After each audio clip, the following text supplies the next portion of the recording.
Vikramshila IAS coaching institute 14 बीघा ऋषिकेश। आधुनिक भारत का इतिहास कर रहे थे हम लोग, उसमें आज हमने करना है चैप्टर मुगल साम्राज्य का पतन। मुगल साम्राज्य का पतन करने से पहले क्रोनोलॉजिकल ऑर्डर याद करना जरूरी होता है, तभी आपकी समझ में आएगा कि चल क्या रहा है। औरंगजेब मर गया 1707 में। कब?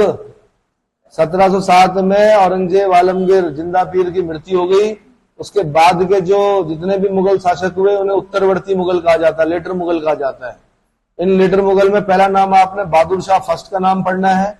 बहादुर Shah first oblique Muazzam oblique Shah Alam first. Bahadur Shah first oblique Shah Alam first oblique Muazzam, बचपन का नाम जो मुअज्जम है उसका। ये 1707 से 1712 तक राज करता है। उसके बाद जहांदार शाह याद करना है आपने। कौन? जहांदार शाह। अच्छा, जैसे बहादुर शाह फर्स्ट है, दरअसल वो तब राजा बना जब उसके पिताजी बहुत बूढ़े हो गए थे। ये खुद बूढ़ा हो गया, 60 पार कर चुका था। औरंगजेब 80 पार कर चुका था, ये 60 पार कर चुका था। पिताजी मर नहीं रहे थे, बड़ी मुश्किल से इसके पिताजी मरे। इसके Bahadur Shah first oblique Salam first oblique Muazzam. अब जब ये राजा बना तो 60 के बाद, रिटायरमेंट की एज के बाद जब कोई राजा बनेगा तो क्या करेगा? वो अपने सपने पूरा करेगा या लोक कार्यों को करेगा? अपने सपने पूरे करेगा। और सपने क्या होते हैं? जब दौलत आती है, धन आता है, तो अपने साथ बहुत सारी बुराइयां लेके आती है। तो क्या किया इन्होंने? नाच गाने देके, शराब पी, बढ़िया। इसको क्या बोलते हैं? शाह बेखबर बोलते हैं। इसका एक नाम क्या है? शाह बेखबर। उसके बाद जहांदार शाह बनता है। जहांदार शाह भी नालायक है बिल्कुल। 1712 से 1713। इसको जनता क्या बोलती है? हाजी, इसको बोलती है लंपट मूर्ख। क्या बोलती है? लंपट मूर्ख बोलती है। उसके बाद फर्रुखशियर आता है 1713 से 1719। फर्रुखशियर को जनता क्या बोलती है? घृणित कायर बोलती है, घृणित कायर। ठीक है। उसके बाद रफीउद्दर्जात आता है, रफीउद्दौला आता है। नाम बड़े बड़े रखते हैं ये। रफीउद्दौला कहता है मैं शाहजहां सेकंड होगी, लेकिन क्या है सब, कोई शराब पी के मर रहा है, कोई लकवे से मर रहा है, कुछ ना कुछ हो रहा है इनको।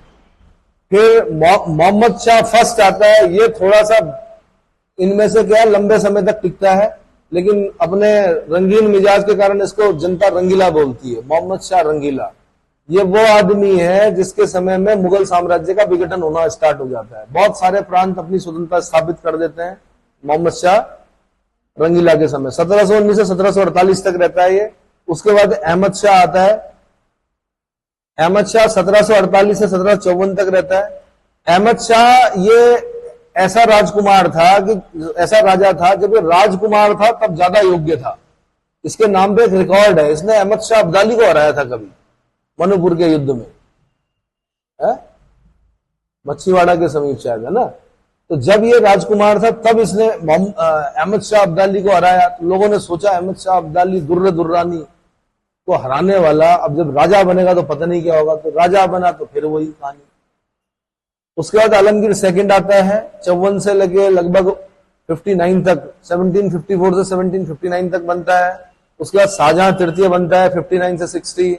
उसके बाद शाह आलम सेकंड बनता है, शाह आलम 1759 से 1806। अब थोड़ा याद रखना है आपने, 1761 में देखो, 1760 में युद्ध पढ़ा आपने, 59 में, 60 में, कौन सा? 59 में पढ़ा आपने बेदरा का युद्ध, 60 में पढ़ा आपने वांडीवॉश का युद्ध, 61 में पढ़ा पानीपत का तृतीय युद्ध, 64 में पढ़ा बक्सर का युद्ध। ये आदमी सारे युद्ध देख रहा है। कौन? शाह आलम सेकंड। और चौथा युद्ध तो खुद ही कर रहा है। बक्सर के युद्ध में खुद भी है ये, हेक्टर मुंडो से हार जा रहा है अंग्रेज से। समझ में आया? तो कभी कभी ऐसा क्वेश्चन पूछता है कि वांडीवॉश के युद्ध के समय मुगल सम्राट कौन था? तो शाह आलम सेकंड था। पानीपत का जब तृतीय युद्ध चल रहा था तो भाई ये कहां सो रखा था मुगल सम्राट? शाह आलम सेकंड। तो तब उस समय भी शाह आलम सेकंड था, सो ही रखा था, है ना। जब बक्सर का युद्ध, तो बक्सर के युद्ध में तो भाग लिया इसने, हारा ये। फिर इलाहाबाद की संधि जो हुई वो इसके साथ ही होती है, शाह आलम सेकंड के साथ। फिर उसके बाद आता है अकबर शाह सेकंड। कौन आता है? अकबर शाह सेकंड, 1806 से 1837 तक। और फिर बहादुर शाह सेकंड, बहादुर शाह द्वितीय, जफर बोलते हैं इसको, जफर उपनाम से कविताएं क्या करता है। असदुल्ला खान गालिब भी इसके दरबार में जाता है। और उसको रिस्पेक्ट नहीं मिलती है, क्योंकि गालिब का जो तरीका था बोलने का वो अलग ही था। बड़ी कठिन शायरी किया करता था। कौन? गालिब। बहादुर शाह खुद शायर, बहादुर शाह की समझ में नहीं आती थी गालिब की शायरी। गालिब मरने के बाद फेमस हुआ भाई। क्या हुआ? आज उस पर रिसर्च चलती, आज उस पर शोध, उसके जो लिखा हुआ है उस पर शोध करते हैं विद्यार्थी उर्दू में। तो उस जमाने में क्या, मतलब वैसे ही रहा है यायावर की तरह, कभी ये बेचा, शराब पी, अपना खाया पिया, दूसरा बेचा, प्रॉपर्टी बेच बेच के, उधार ले लेके जिंदगी कटी इसकी। तो बहादुर शाह जफर मैंने कहा वही अंतिम मुगल बादशाह हो गया ये। इसने 1857 के रिवोल्ट में भाग लिया, इसके लड़कों की हत्या कर दी गई, है ना। इसको हुमायूं के मकबरे के पास पकड़ा गया। कहां पकड़ा गया? कहां है हुमायूं का मकबरा? दिल्ली में है। अगर उस पर 4 मीनारें लगा दो और सफेद रंग कर दो, ताजमहल अपने आप में। ताजमहल किसकी नकल है? हुमायूं के मकबरे की। ठीक है, अच्छा जी। और इसको कहां दफनाया गया? रंगून में दफनाया गया। ठीक है। और इसका जो सेनापति था वो बख्त खां था। कौन था? उसने कहा मैं बूढ़ा हो गया हूं, मेरे बस का नहीं है, ठीक है मैं शहंशाह हूं तुम्हारा, लेकिन संभालेगा कौन? बख्त खां। तो ये कहानी है भाई। फिर थोड़ा सा ये समझना है आपने कि अबुल मुजफ्फर मुहिउद्दीन मोहम्मद औरंगजेब आलमगीर सेकंड, आलमगीर फर्स्ट जिंदा पीर, इसके कितने बच्चे हुए? इसके बच्चे हुए, एक हुआ मुअज्जम, एक हुआ मोहम्मद आजम, एक हुआ अकबर सेकंड, एक हुआ सुल्तान मोहम्मद, एक हुआ कामबख्श। क्या हुआ? अब ध्यान रखना कि जो हम आगे पढ़ेंगे ना, जो राजा बन रहे हैं वो अधिकतर किसकी उसमें आ रहे हैं? मुअज्जम की क्रोनोलॉजी में आ रहे हैं। ठीक है, मुअज्जम की क्रोनोलॉजी में आ रहा है। Jahandar Shah, Alamgir second, Salam second, Akbar second, Bahadur Shah second. और ये जो आ रहा है कौन? मोहम्मद शाह रंगीला, जिसका वास्तविक नाम पूछता है रोशन अख्तर। क्या? रोशन अख्तर। और एक सालम सेकंड का नाम पूछता है, वास्तविक नाम क्या था? शायद सालम सेकंड का वास्तविक नाम क्या था? अली गौहर। मोहम्मद शाह रंगीला का नाम रोशन अख्तर और सालम सेकंड का नाम अली गौहर। ठीक।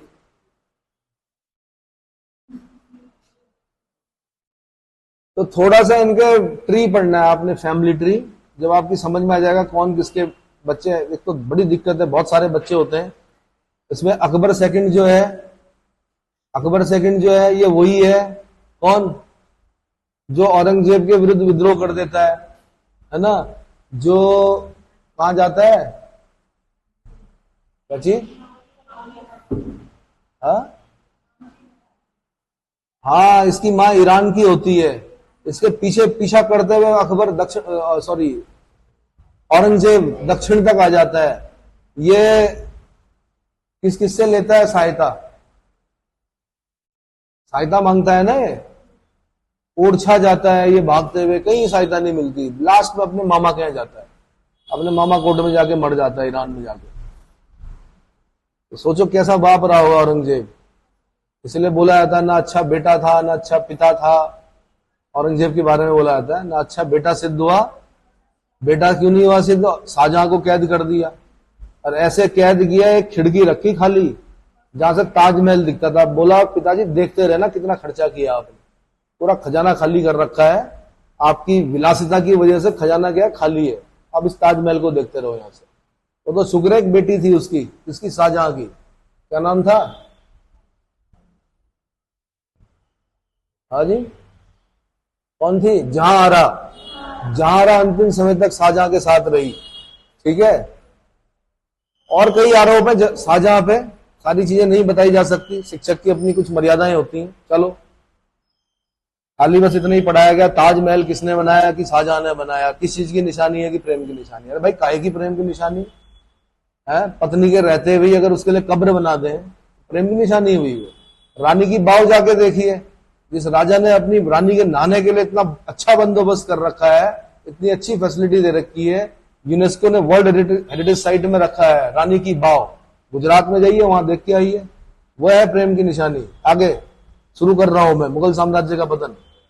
बाबर द्वारा स्थापित मुगल साम्राज्य औरंगजेब की मृत्यु के पश्चात निर्बल होता चला गया। 1707 में औरंगजेब की मृत्यु हुई। यह भी पूछता है कहां पर हुई, कहां पर हुई भाई, पर्टिकुलर आंसर दीजिए मुझे। तो औरंगजेब की मृत्यु के पश्चात निर्बल होता चला गया, शीघ्र इसका पतन हो गया। मुगल साम्राज्य के पतन के लिए कोई एक नहीं वरन अनेक कारण उत्तरदायी थे, जिन्होंने मिलकर इस शक्तिशाली साम्राज्य को पतन की ओर अग्रसर कर दिया। मुगल साम्राज्य के पतन के लिए उत्तरदायी कारण, अब यह ना मेंस में क्वेश्चन आएगा आपको, मुगल साम्राज्य के पतन के लिए उत्तरदायी कारण। और उत्तराखंड वालों की विशेषता है कि जो 16 नंबर में पूछना चाहिए वो क्या करते हैं कि 4 नंबर में पूछते हैं। किसमें पूछते हैं?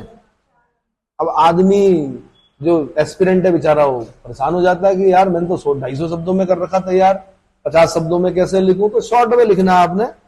उत्तरकालीन दुर्बलम अयोग्य शासक, विदेशी आक्रमण, राज दरबार की दलबंदियां, सरदारों का नैतिक पतन, मराठा शक्ति का उदय, सेना की दुर्बलता, धार्मिक एवं आर्थिक कारण, ठीक है, राष्ट्रीयता की भावना का अभाव और यूरोपियों का आगमन। तो खत्म, इतना लिखो, खत्म हो गए, 50 शब्द हो गए, 4 नंबर मिल गए। जबकि किसमें आना चाहिए? ये 250 में आना चाहिए। मुगल साम्राज्य के पतन के कारणों का उल्लेख कीजिए। तो उत्तरवर्ती मुगल शासक लेटर मुगल्स जिन्हें कहा जाता है, 3 मार्च 1707 को अहमदनगर में औरंगजेब की मृत्यु के साथ ही भारतीय इतिहास में एक नवीन युग का पदार्पण हुआ। ठीक है भाई, अहमदनगर में ही हुई उसकी मृत्यु। और मोहम्मद बिन तुगलक की मृत्यु कहां पर हुई? तभी मैंने कहा इतनी जल्दी आंसर कैसे आया। दोहद नामक स्थान पर कौन मरा, मुझे ये बता दो। दोहद नामक स्थान पर किस सुल्तान या किस मुगल सम्राट की मृत्यु हुई? पहले मैं ये बता रहा हूं कि 3 मार्च 1707 को अहमदनगर में औरंगजेब की मृत्यु के साथ ही भारतीय इतिहास में एक नवीन युग का पदार्पण हुआ, जिसे उत्तरकालीन मुगल या लेटर मुगल्स की संज्ञा से अभिहित किया जाता है। यह घटना इतिहास में मध्यकालीन भारत के अंत और आधुनिक भारत के इतिहास के प्रारंभ का द्योतक है। मॉडर्न जो हम पढ़ते हैं वो यहां से मान लेते हैं कि मॉडर्न शुरू हो गया। मिला दोहद नामक स्थान पर किसकी मृत्यु हुई?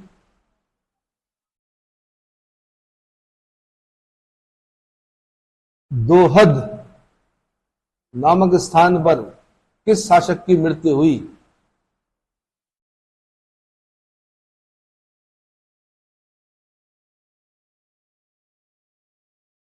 औरंगजेब की मृत्यु के पश्चात उसके जीवित पुत्रों में मोहम्मद मुअज्जम, मोहम्मद आजम, मोहम्मद कामबख्श में उत्तराधिकार के लिए युद्ध प्रारंभ हो गया। हालांकि उत्तराधिकार का युद्ध हम किसको बोलते हैं? वॉर ऑफ सक्सेशन बोलते हैं, शाहजहां के पुत्रों में जो युद्ध होता है। पर यहां पर भी होता है, निर्बल है लेकिन लड़ रहे हैं, किसके लिए? गद्दी के लिए, क्योंकि गद्दी तो चाहिए। युद्ध प्रारंभ हो गया। औरंगजेब की नीतियों के प्रबल विरोधी उसके पुत्र मोहम्मद अकबर और मोहम्मद सुल्तान की मृत्यु पहले ही हो चुकी थी। औरंगजेब की मृत्यु के समय मुगल साम्राज्य में कुल प्रांत कितने थे? 21 प्रांत थे। यहां से क्वेश्चन बना है भाई, जब औरंगजेब मरा उस समय प्रांतों की संख्या कितनी थी? आंसर 21 थी। कितनी थी? एक प्रांत इसका उस समय अफगानिस्तान काबुल में था। उत्तर भारत में 14 प्रांत थे, दक्षिण भारत में 6 प्रांत थे। तो 6 प्रांत कौन कौन से थे? औरंगाबाद था, बरार था, तेलंगाना था, बीजापुर था, हैदराबाद था और खानदेश था। जिनमें से मुअज्जम काबुल का, आजम गुजरात का और कामबख्श बीजापुर का सूबेदार था। मुअज्जम कहां का? काबुल अफगानिस्तान का। आजम कहां का? गुजरात का। कामबख्श कहां का? बीजापुर का सूबेदार था। हाँ जी,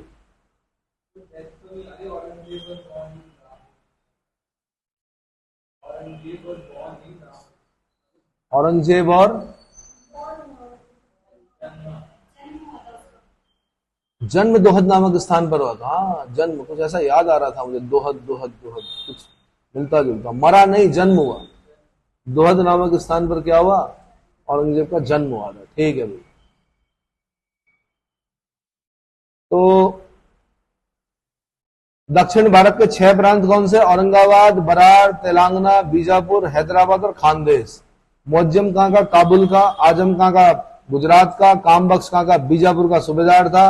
उत्तराधिकार के लिए जो संघर्ष हुआ, वॉर ऑफ सक्सेशन हुआ, तो जैसे समाचार मिला औरंगजेब की मृत्यु का, सबसे पहले मोहम्मद आजम अहमदनगर पहुंचा। कौन? मोहम्मद आजम अहमदनगर पहुंचा और बादशाह के अंतिम संस्कार के पश्चात 14 मार्च 1707 को अपने आप को बादशाह घोषित कर दिया। ये बढ़िया है, जो सबसे पहले पहुंचा, अंतिम संस्कार किया, दफन किया, खाके सुपुर्द खाक किया और उसके बाद क्या? राजा बन गया। आजम को औरंगजेब के वजीर असद खां का समर्थन प्राप्त था। असद खां को खास ध्यान रखना आपने। औरंगजेब के सबसे ज्येष्ठ पुत्र मुअज्जम, जो उस समय पेशावर में था, पुरुषपुर पेशावर पाकिस्तान में पड़ता है अभी, मृत्यु का समाचार पाकर आगरा के लिए रवाना हुआ तथा पुल ए शाहदौला पहुंचकर अपने आप को बादशाह घोषित कर दिया।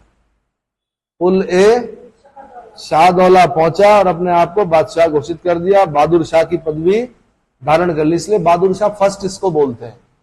ठीक है। मुअज्जम 12 जून 1707 को आगरा पहुंचा। 18 जून 1707 को आगरा से 20 मील दूर सामूगढ़ के पास जजाऊ नामक स्थान पर आजम और मुअज्जम के बीच में संघर्ष हुआ, जिसमें आजम मारा गया और मुअज्जम विजयी हुआ। इस्लाम में उत्तराधिकार का कोई नियम नहीं है, तलवार के दम पर क्या करना पड़ता है? राजा बनना पड़ता है, चाहे भाई हो, सर काटने पड़ते हैं। तो क्या हुआ कि मुअज्जम था बड़ा वाला, तो मुअज्जम ने मार दिया अपने भाई किसको? आजम को, गद्दी पर बैठा। आजम के साथ उसके 2 पुत्र बीदरबख्त और वलाजहा भी मारे गए। कौन मारे गए? बीदरबख्त और वलाजहा भी मारे गए, भतीजे भी मार दिए 2। 13 जनवरी 1709 को मुअज्जम और कामबख्श के मध्य हैदराबाद के निकट युद्ध हुआ। कामबख्श भी मारा गया। मुअज्जम बहादुर शाह फर्स्ट की उपाधि के साथ दिल्ली के सिंहासन पर बैठा। दोनों भाई मार दिए इसने, आजम भी मार दिया, कामबख्श भी मार दिया। आजम के बच्चे भी मार दिए। कौन? बीदरबख्श और वलाजहा। ठीक है, अब निष्कंटक हो गया इसका मार्ग, तो बना बहादुर शाह फर्स्ट 1707 से 1712। सिर्फ 5 साल के लिए राजा रहा। इस 5 साल के लिए इतना कत्लेआम हुआ। ये तो खाली भाइयों की बात कर रहे हैं, तो सैनिक भी तो मरे होंगे, घोड़े भी मरे होंगे। और सिर्फ कितना? 5 साल। ऐसा पता नहीं क्या होता है तख्त में, राजगद्दी में, ऐसा पता नहीं क्या चीज है, हमारे समझ लेते हैं लोग। 1707 में 63 वर्ष की उम्र में, भाई कितना? रिटायरमेंट भी पार हो गया एज। 63 वर्ष की उम्र में बहादुर शाह सालम प्रथम, जिसको क्या बोलते हैं? सालम फर्स्ट भी कहा जाता है, मुगल सम्राट बना। वह औरंगजेब का जीवित सबसे ज्येष्ठ पुत्र था। उसका जन्म 1643 में राजौरी के राजा राजू की पुत्री नवाब बाई के गर्भ से हुआ था। इसका मतलब हिंदू मां का बेटा था ये। राजौरी के राजा राजू की पुत्री नवाब बाई के गर्भ से हुआ था। बहादुर शाह प्रथम उत्तरवर्ती मुगलों में प्रथम व अंतिम शासक था जिसने वास्तविक सत्ता का उपयोग किया, क्योंकि अब इसके बाद सब कठपुतली दिखेंगे आपको। कठपुतली समझते हो? पपेट्री है ना, किसी ना किसी के हाथ की कठपुतली। तो वास्तविक सत्ता का उपयोग करने वाला अंतिम मुगल बादशाह कौन? बहादुर शाह फर्स्ट, सालम फर्स्ट, मुअज्जम शाह बेखबर। क्लियर हो गया? बहादुर शाह ने दरबारी गुटों का सहयोग प्राप्त करने के लिए शांतिपूर्ण मैत्री की नीति अपनाई। यानी उसने क्या किया? शांतिपूर्ण मैत्री की नीति का क्या मतलब होता है? हिंदू सरदारों और राजाओं के प्रति सहिष्णुता यानी टॉलरेंस की नीति अपनाई उसने, पॉलिसी ऑफ टॉलरेंस। राजपूतों को उनके प्रदेशों में पुनः स्थापित कर दिया, किंतु सूबों के सूबेदारों के ओहदों की उनकी मांग नहीं मानी। दूसरा, संभाजी के पुत्र साहूजी 1689 से मुगलों के पास कैद था, उसे 1707 में मुक्त कर दिया।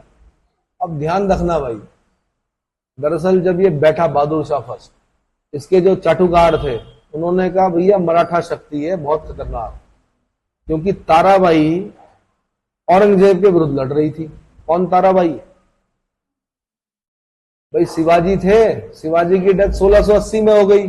शिवाजी के बाद कौन बना? संभाजी। संभाजी के बाद कौन बना? राजा राम। राजा राम भी मर गया, कौन बना? ताराबाई। ताराबाई लड़ाई कर रही थी, मतलब स्वतंत्रता संग्राम चल रहा था मराठों का, तो जो औरंगजेब से भिड़ी हो महिला, वो क्या इसके लिए नहीं होगी खतरनाक? तो उन्होंने कहा ऐसा करो कि जब क्या हुआ था, संभाजी को कैद किया गया था ना, किसको? तो संभाजी का एक पुत्र था जिसका नाम था क्या, शाहू, उसको भी कैद किया गया। उसको औरंगजेब की बेटी ने पाला। किसने पाला? नाम ढूंढो किस बेटी ने पाला? जेबुनिशा या जित्तुनिशा? एक तरह से मुस्लिम ही था ये। कौन? मतलब मुस्लिमों के बीच में पला बड़ा था। कौन? साहू जी। अब इसके चाटुकारों ने कहा, किसके चाटुकारों ने?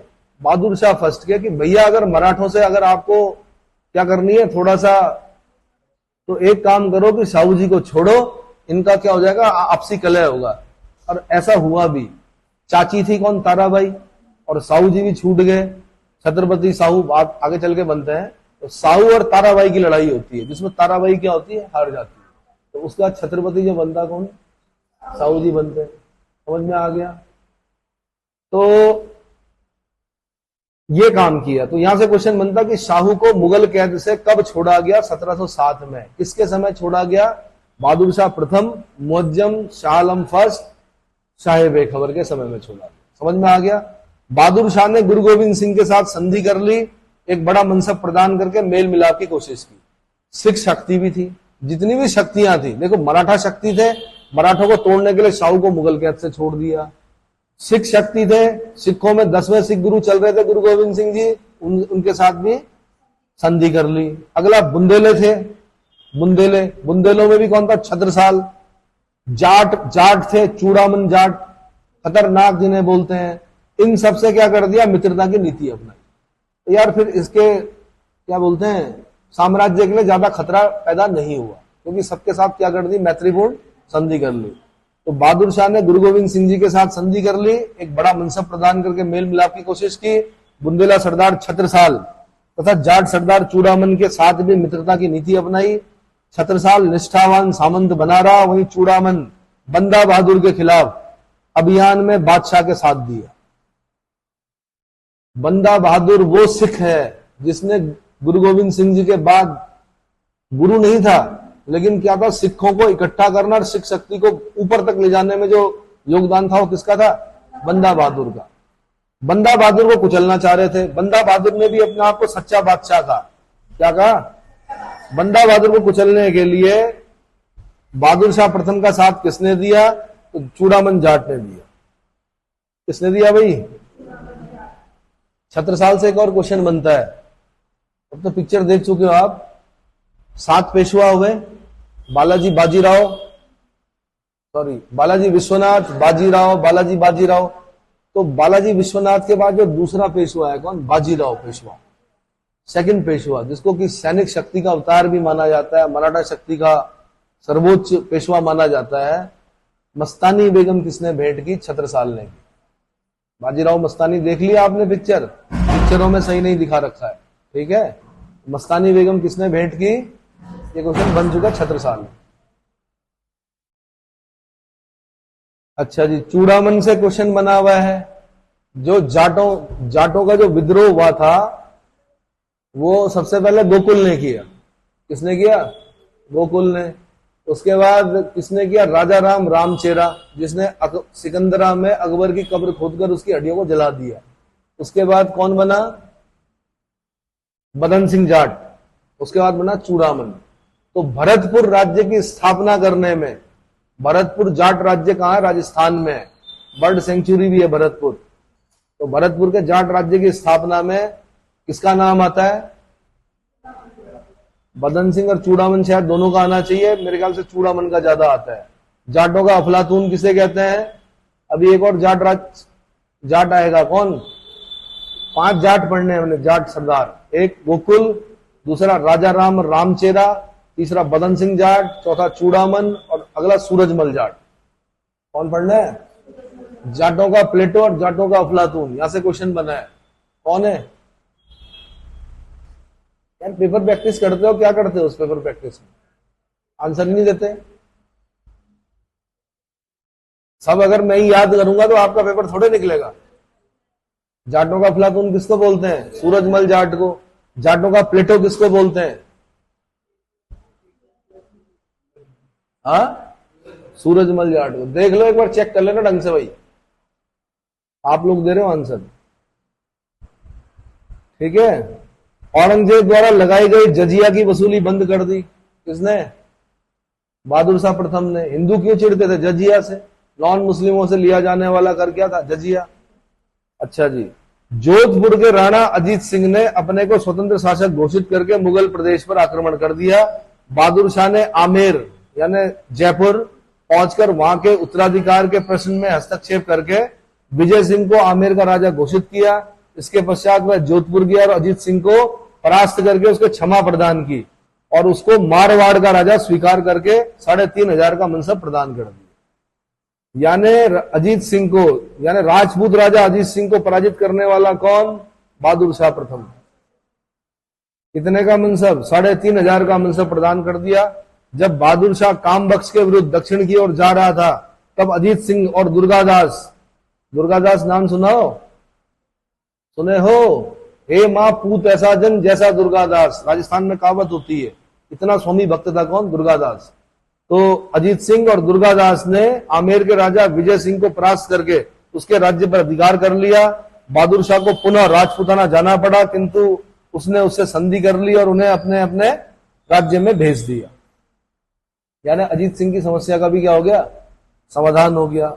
बहादुर शाह ने मराठों के प्रति अस्थिर नीति अपनाई और जुल्फिकार खां के प्रस्ताव पर शिवाजी के पौत्र शाहू जी को, जो कि 1689 से मुगलों के पास कैद था, मुक्त कर दिया और महाराष्ट्र जाने की अनुमति दे दी। उसने उन्हें दक्कन की सरदेश मुखी दे दी मगर चौथ का अधिकार नहीं दिया। किसके कहने पर? जुल्फिकार खां के कहने पर। यहां से क्वेश्चन बना हुआ। जुल्फिकार खां ने कहा महाराज छोड़ दो। किसको? शिवाजी के पौत्र शाहू जी को, संभाजी का पुत्र। अब क्योंकि संभाजी का पुत्र शाहू है इसलिए मराठे अपना राजा किसको मानते हैं? शाहू को। अब छोटा बेटा राजा राम था, ठीक है, राजा राम भी मर गया। राजा राम की पत्नी ताराबाई भी प्रयासरत रही, युद्ध किया, लेकिन ताराबाई के बेटे, ताराबाई ने भी बनाया अपना बेटा शिवाजी सेकंड के नाम से। उसको नहीं माना राजा मराठों ने। किसको माना? उन्होंने कहा कि खून जो है वो संभाजी का खून किसमें? बड़े बेटे का, वो शाहू में है इसलिए।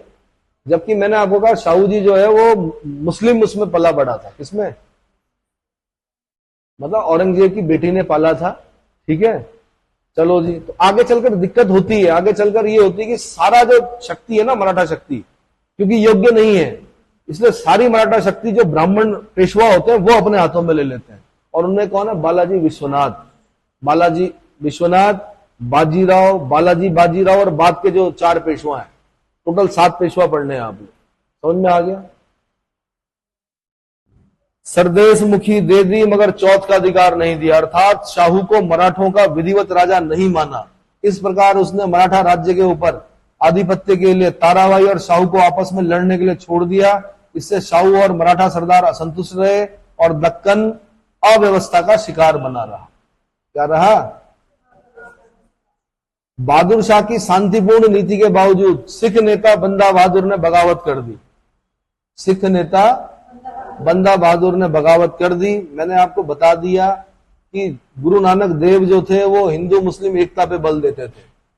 समस्या कहां से उत्पन्न हुई? जहांगीर के समय से। गुरु अर्जुन देव की हत्या कर दी सिर्फ इसलिए कि खुसरो को आशीर्वाद दे दिया, ठीक है। राजनीतिक कारणों से हत्या कर दी किसने? जहांगीर ने।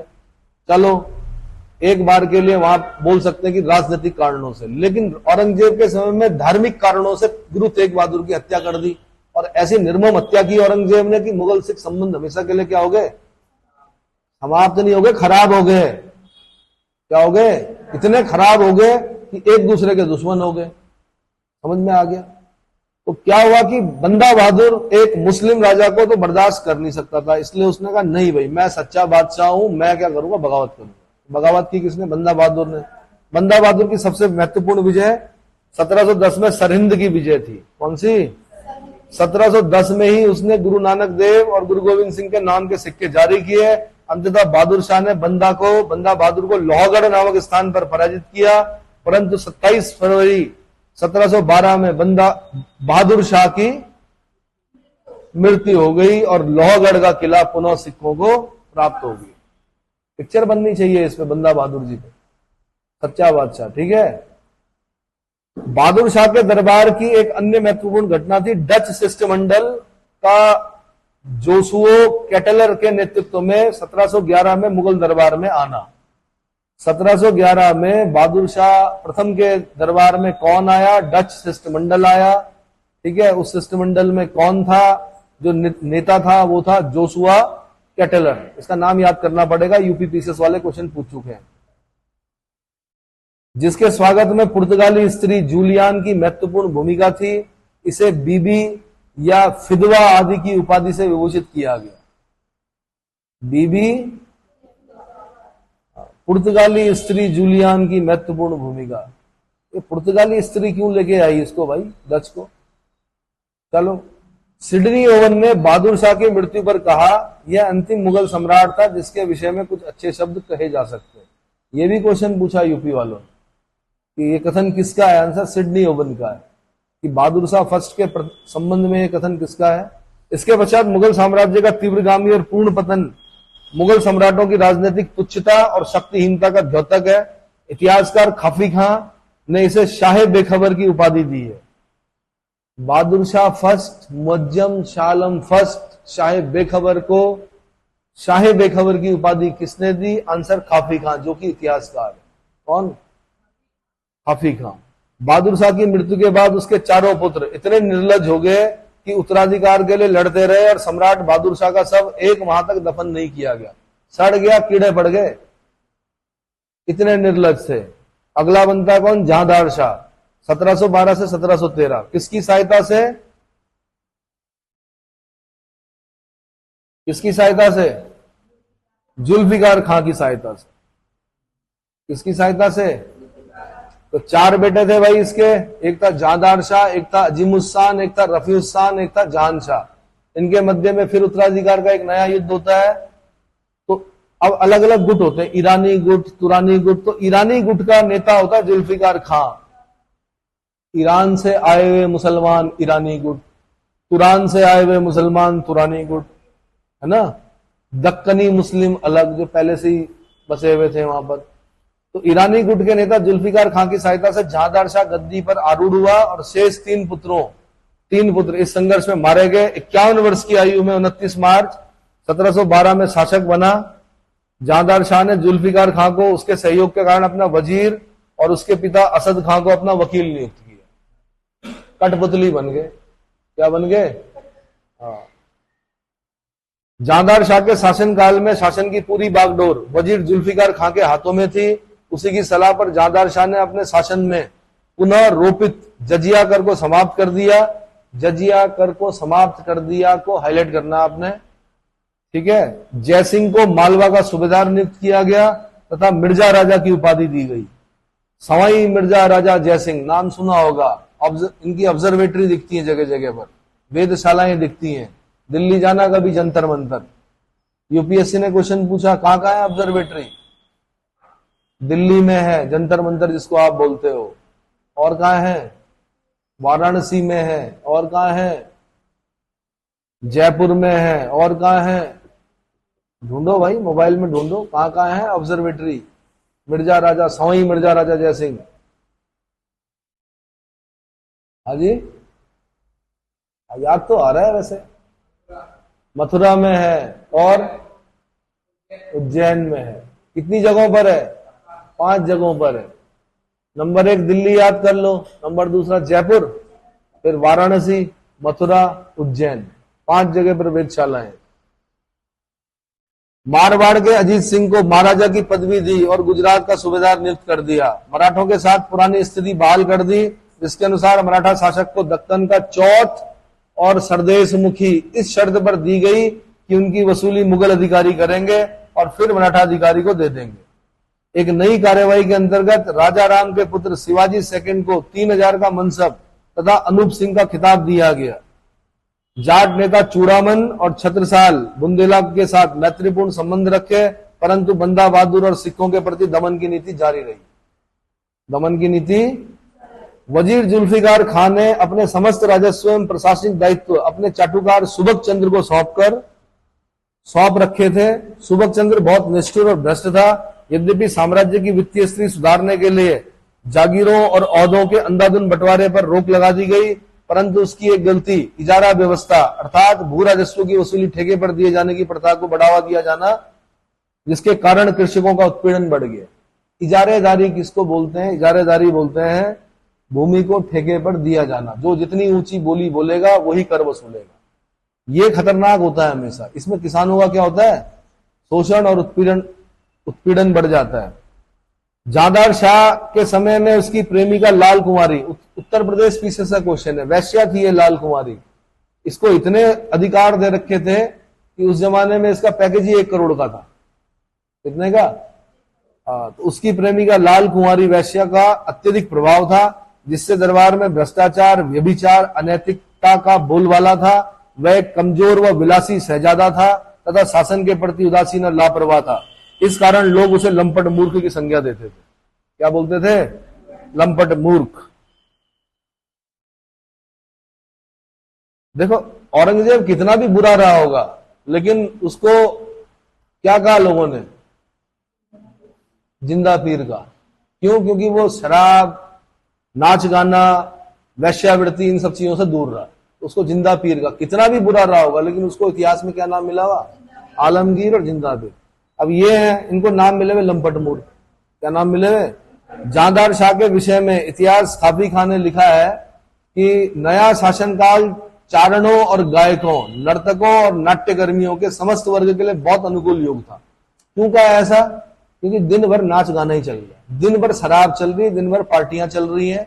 इनका अगर आप हरीशचंद्र वर्मा सेकंड अगर आप पढ़ेंगे, हरीशचंद्र वर्मा सेकंड में पूरा लिखा हुआ कि इनका दिन भर की जो दिनचर्या थी वो क्या थी। शिकार पे जाना, नाच गाना देखना, शराब पीना। जब पैसे कम पड़ गए तो बताते हैं लाल किले के ऊपर छत में जो चांदी थी वो निकाल के भी क्या की इन्होंने? शराब पी, नाच गाना देखा। इन्होंने बर्तन जो सोने चांदी के बर्तन थे वो भी क्या कर दिए। इनका बस चलता तो तख्त ताउस को भी बेच देते हैं। लेकिन क्या हुआ कि मोहम्मद शाह रंगीला के समय तब तक नादिर शाह आ गया, ईरान का नेपोलियन, है ना, वो ले गया अपने साथ तख्त ताउस, कोहिनूर। ठीक। उपरोक्त परिस्थितियों का फायदा उठाकर जादार शाह को अजीमुस्सान के पुत्र अर्थात सम्राट का भतीजा फर्रुख शेर ने पटना के सूबेदार सैयद हुसैन अली खां और उसके बड़े भाई इलाहाबाद के सहायक सूबेदार सैयद अब्दुल्ला खां की सहायता से चुनौती दी। अब यहां पर पदार्पण होता है किसका? नृप निर्माता, king maker Abdullah, Syed brothers. Syed brothers. तो सैयद ब्रदर्स में कौन है? हुसैन अली खां और अब्दुल्ला खां और हुसैन अली खां। बड़ा भाई है अब्दुल्ला खां, छोटा भाई है हुसैन अली खां। हुसैन अली खां को पटना का सूबेदार है और इलाहाबाद का सूबेदार, सहायक सूबेदार कौन है? अब्दुल्ला खां। 10 फरवरी 1713 को जादार शाह आगरा में बुरी तरह परास्त हुआ। 11 फरवरी 1713 को असद खां और जुल्फिकार खां के द्वारा फर्रुख शेर की हत्या करवा दी गई और फर्रुख शेर क्या हो गया? सम्राट बन गया। कौन बन गया? फर्रुख शेर सम्राट बन गया। इतना समझ में आ गया? अब इसके बाद आता है फर्रुख शेर। इसके समय कुछ इंपॉर्टेंट पॉइंट पढ़ेंगे, जो कि 1713 से लेके 1719 तक क्या करता है? शासन करता है। ठीक है, इसको मैं अगले लेक्चर में बताऊंगा।